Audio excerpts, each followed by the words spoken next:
नमस्कार। सत साहेब। क्या नाम है? गोविंद दास। गोविंद दास जी, कहाँ से आए हैं आप? बदीन से।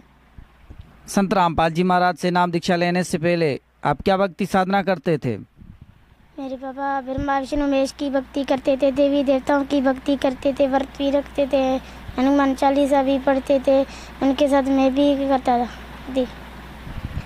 जब इतनी भक्ति साधना करते थे तो संत रामपाल जी महाराज की शरण में कैसे आए?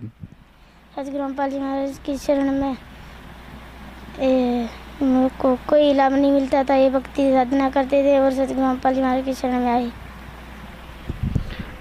अच्छा, टीवी वगैरह देखते हो आप? ड्रामे वगैरह देखते हो? नहीं। फिल्में वगैरह? नहीं। क्यों नहीं देखते? क्या कारण है, क्या सबब है? सतगुरु रामपाल जी महाराज ने मना किया है। अच्छा, खेलते हो? क्रिकेट वगैरह खेलते हो? नहीं। क्यों नहीं खेलते, क्या कारण है? सतगुरु रामपाल जी महाराज ने मना किया है। अच्छा, नशा क्या करते हो? सुपारी वगैरह खा लेते हो, छालिया वगैरह? नहीं खाते। क्यों नहीं खाते? सतगुरु रामपाल जी महाराज ने मना किया है। अच्छा, लोग तो कहते हैं कि भक्ति बुढ़ापे में की जाती है। आपकी जो अभी उम्र है वो तो खेलने कूदने की उम्र है, तो आप क्यों भक्ति कर रहे हो, क्या कारण है? भक्ति छोटी सी उम्र में ही करनी चाहिए।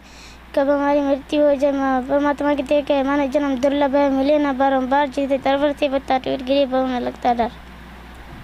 अच्छा, आप जितने जो अभी आपको देख रहे हैं, जो छोटी उम्र के जो बच्चे हैं आपको देख रहे हैं, आप उनको क्या संदेश देना चाहते हैं? परमात्मा देखते थे, हाथ जोड़ कर प्रार्थना कर सकते हैं कि सतगुरु रामपाल जी महाराज की शरण में अपना कल्याण करें। अच्छा, संत रामपाल जी महाराज से नाम दीक्षा कैसे ली जा सकती है?